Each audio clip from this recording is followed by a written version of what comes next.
Welcome back to Craig's Vault. Today we're kicking off a brand new series built around Richard Koch's classic book, The 80-20 Principle. We're going to build on what we've learned in our chatter series, our mind gym series, our series on using the N back with the spelling bee. I think this is going to be worth your time. This is all about forgetting the A+. So as always, we're following our track, adjust, own philosophy. Today's focus is really on adjusting our attitude, but also adjusting how we view things. So from the time we're about 6, you're conditioned to think linearly, okay? I was taught 100% results means 100% effort. School tells us that anything less than an A is a bit of a failure. But when you apply that kind of a rigid mindset and you're 55 plus like we are, it really doesn't lead to success. It leads to burnout and quitting the gym. So the 80-20 principle is the name of the book. I don't have the cover on my book anymore, but here it is. Very marked up. Lots of highlighters. Lots of places where I've made notes in the margins, highlighted, circled things. This is how I like to interact with a book. I really, really recommend you get your copy of this book. It's been over 25 years since I first encountered this book, and I love it. So, I'm going to try and pronounce his name right. Vilfredo Pareto. Okay, in 1897, he discovered wealth wasn't distributed evenly. He found 80% of the land and wealth in Italy was owned by just 20% of the population. So that math became known as Pareto's Law, or the 80-20 principle.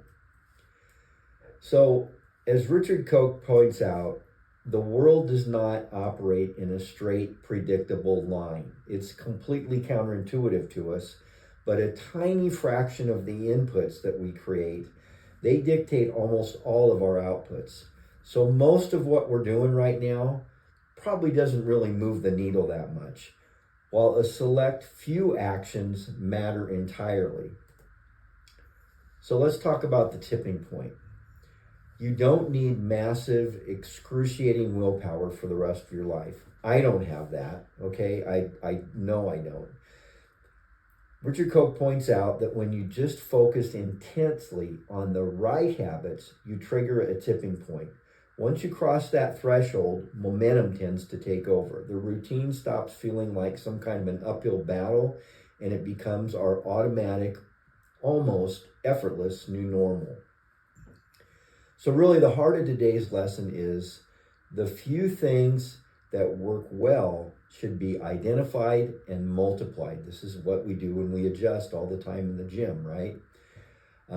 I think about me over the past couple of months. I wanted to drop about 10 pounds. I didn't upend my entire life. I haven't been starving myself to death over the last couple of months. I identified the vital few. I looked at calorie deficit. I keep a daily log of calories and hitting a protein target. Then I use some hunger management techniques, and I let the math take over on the weight loss journey. So the other thing that he talks about in this book, the things that don't work well, we've got to cut them out, right? The things that drain our energy for very little return, we've got to get rid of that. In the gym, this means throwing away junk volume. Those last few sets that we're doing just because we've got to get in the reps or we've got to get in a certain amount of exercise, and our brain is telling us we should be doing that. A lot of times that's just junk volume. That's what the experts call it, is junk volume. We need to learn to pare that away. So we need to stop majoring in minor things. As a 55 plus longevity athlete, you don't need an A plus in fitness influencer culture. You don't need to know what every single expert tells you on how to work every single exercise. Just lock in that 20% that is giving you 80% of the results, okay? And just keep adjusting on that. So an action step is to, first of all, identify a couple of golden habits that you're doing right now. Identify a couple of things that are just really working as far as your energy, your physique. Identify the things that are working, okay? Step 2, highlight a little bit of the noise. Just write down one thing, one rule or one lift that is causing you to, either break your joints down, tire yourself out unnecessarily. It's just junk volume, let's say. So write that stuff down, and then learn that it's okay not to get the A plus. It's okay not to do 100% of all the sets that you're looking at. Get rid of that junk volume, okay? So again, great book, Richard Koch, the 80-20 principle. I highly recommend you go out and get this book. My copy is like, I think almost 28, 9 years old, something like that. Again, the roadmap: track, adjust, own. Keep doing that. You don't need a perfect score to win out on your health span. Finally, go to our website, craigsvault.com, download your field manual for this. It's about a 5 or 6 page PDF. I believe in you.